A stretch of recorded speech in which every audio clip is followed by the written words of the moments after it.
आप सबको जय मसीह प्रभु यीशु मसीह के नाम में। आइए आज हम सुनते हैं परमेश्वर तक पहुंचने का मार्ग। देखिए, परमेश्वर तक पहुंचने का मार्ग क्या है। आप कैसे परमेश्वर तक पहुंच सकते हैं। ऐसे तो नहीं पहुंच सकते, उसके लिए तो आपको कुछ करना पड़ेगा। तो आप कैसे परमेश्वर तक पहुंच सकते हैं, कैसे परमेश्वर के मार्ग तक पहुंच सकते हैं, उस बातों को हम देखते हैं जहां पर परमेश्वर का वचन कहता है।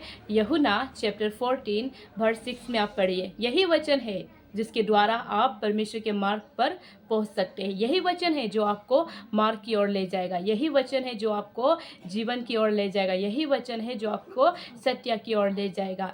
मार्ग और सत्य, उसके बिना को वो मार्ग और जो सत्य है वो कोई आपको कहीं नहीं मिलेगा और कोई आपको नहीं ले जाएगा। सिर्फ प्रभु यीशु ही आपको ले जाएगा। तो यहाँ पर 6 में परमेश्वर का वचन कहा है। यीशु ने उससे कहा, मार्ग और सत्य और जीवन में ही हूँ, बिना मेरे द्वारा कोई पिता के पास नहीं पहुँच सकता। देखिए, परमेश्वर का वचन कहता है प्रभु यीशु ही मार्ग है, प्रभु यीशु ही सत्य है, प्रभु यीशु ही जीवन है। उसके बिना कोई भी नहीं को पिता के पास पहुंच सकता। कोई नहीं पहुंच सकता। आप जितना भी जोर लगा लो, जितना भी आप कर लो, लेकिन आप नहीं पहुंच सकता। केवल पिता ही है जो आपको पहुंचा सकता है।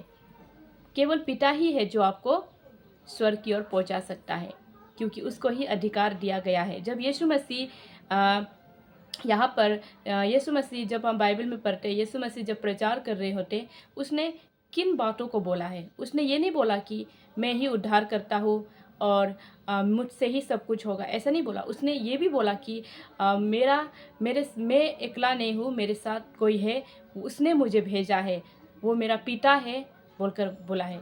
तो आज ज़्यादातर बहुत सारे लोग क्या करते हैं, मैं ही करूँगा, मैं ही सब कुछ करूँगा, ऐसे सोचते हैं। लेकिन ऐसा नहीं है। आप अकेला करके स्वर्ग नहीं जाओगे, आप सबको लेकर स्वर्ग जाना पड़ेगा, तब जाकर आप परमेश्वर के सच्चे बेटे कहलाओगे। तो परमेश्वर का वचन यही कहता है कि अगर आप परमेश्वर के मार्ग तक पहुंचना चाहते हो तो आपको ये वचन अवश्य याद रहना चाहिए। हर काम में याद रहना चाहिए। आप जहाँ भी जाते हो इस वचन को लेकर चलना चाहिए, क्योंकि देखिए, आप मार्ग जाते हो, रास्ता में जाते हो, अगर ये वचन आपको याद नहीं रहेगा और जो मार्ग में आप जा रहे हो वो मार्ग खराब है, ठीक नहीं है, खराब है, लेकिन फिर भी आप जा रहे हो, तो आप वो स्वर्ग नहीं पहुँचोगे। और जो सत्य है उस पे लोग नहीं चलते हैं। हमेशा लोग क्या करते हैं, असत्य पर चलते हैं। जो सत्य नहीं है, जो गलत है, उस पर लोग चलते हैं। और जीवन कैसे जीता है, आज मैं आपको बताना चाहती हूँ। परमेश्वर का आत्मा ने मुझे अगुवाई किया बोलने के लिए। इस वीडियो में जब मैं अभी बोल रही थी, कुछ बोलने के लिए अगुवाई किया। हालेलुया, जीसस, परमेश्वर को धन्यवाद हो कि देखिए, जीवन हमें कैसे जीना चाहिए।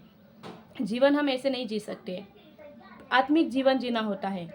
आत्मिक जीवन कैसे जीते हैं, शरीर को मारना पड़ता है। किन बातों में मारना पड़ता है, वचन पढ़ने में, रात भर जागने में। और रात भर जागने का मतलब क्या है, आप रात भर नहीं जाग सकते। बहुत सारे लोग कहते हैं मैं रात भर नहीं जाग सकता, लेकिन परमेश्वर कहते हैं आप जाग सकते हो, आप कोशिश तो करो। तो देखिए, अगर आप थोड़ा समय भी रात को दोगे या सुबह दोगे या दिन में दोगे, तो अच्छा जीवन आपने जी लिया ना। और संसारिक जीवन क्या होता है, रात भर जीते हैं लोग, मरते हैं, लेकिन उसमें कोई जीवन नहीं रहता है। लेकिन देखिए, आत्मिक जीवन में क्या रहता है, आनंद जीवन रहता है, आनंद खुशी रहता है। यही आत्मिक जीवन है। तो ये जीवन को जीने के लिए हर कोई की बस की बात नहीं है। मैं सीधा बताती हूँ कि हर कोई अच्छा जीवन नहीं जी सकता है, आत्मिक जीवन नहीं जी सकता है। आत्मिक जीवन के लिए आपको शरीर का लोभ लालच को, शरीर का, संसार का लोभ लालच को आपको मारना पड़ता है। संसार का अभिलाषा को आपको मारना पड़ता है। और आपको हर एक संसार का लोभ लालच को आपको मारना पड़ता है। संसार में जितना भी गंदगी है उसको आपको फेंकना पड़ता है, तब जाकर आप अच्छा जीवन को जीते हैं।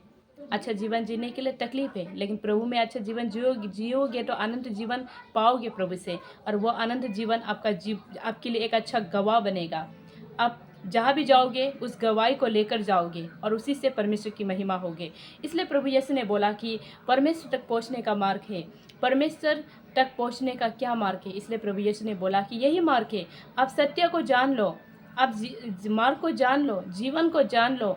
अगर ये तीनों चीज़ को अगर आप जान लोगे तो आपके लिए आसान है कि आप सीधा आप सीधा मार्ग जाओगे, वो मार्ग जाओगे जो पिता परमेश्वर ने आप सभी के लिए रखा है। उस मार्ग में आप जाओगे, क्योंकि पिता परमेश्वर के बिना कोई दूसरा मार्ग में नहीं जा सकता है, कोई दूसरा चीज़ों में नहीं जा सकते। केवल पिता परमेश्वर के द्वारा ही आप मार्ग में जा सकते हैं। इसलिए वचन में कहा है, यीशु ने उससे कहा, मार्ग और सत्य और जीवन में ही हूँ, बिना मेरे द्वारा कोई पिता के पास नहीं पहुँच सकता। देखिए कितना सुंदर वचन प्रभु यीशु ने कहा। यहाँ पर प्रभु यीशु ने कितना अच्छा वचन कहा कि यीशु मसीह ही है जो मार्ग को ले जाते, यीशु मसीह ही है जो जीवन को ले जाते, यीशु मसीह ही है जो अनंत जीवन में ले जाते हैं, सत्य पर ले जाते हैं। उसके बिना कोई आपको नहीं ले जा सकता। तो यही है वचन आज का, और पिता परमेश्वर को धन्यवाद कि आप लोग के बीच में अगुवाई किया इस बातों को बोलने के लिए। प्रभु आप सबको आशीष करे। और मैं फिर से कहना चाहती हूँ, अगर आप लोग को प्रार्थना चाहिए, प्रार्थना लेने का मन है, तो आप लोग कमेंट बॉक्स में अपना नाम लिखिए और प्रेयर रिक्वेस्ट को लिखिए। अवश्य प्रार्थना करेंगे। प्रार्थना सबको करने के लिए ऑथोरिटी दिया गया है प्रभु यीशु ने। आप प्रार्थना किसके लिए भी कर सकते हैं, आप मेरे लिए भी कर सकते हैं, मैं आपके लिए भी कर सकता हूँ। प्रार्थना सबको करने का एक अच्छा अपॉर्चुनिटी प्रभु यीशु ने दिया है, जो हमें कभी नहीं गंवाना चाहिए ना। जैसे किसी को अच्छा जॉब मिलता है, अच्छा अपॉर्चुनिटी मिलता है, तो कोई गंवाता है क्या? नहीं गंवाता है ना। उसी तरह जब किसी को प्रार्थना का अपॉर्चुनिटी मिला है तो उसे नहीं गंवाना चाहिए। जब आपको हृदय से, मन से आपको किसी के लिए प्रार्थना करने का अगुवाई होता है, तो आप प्रार्थना अवश्य करें। आमीन। प्रभु आशीष करें। God bless you.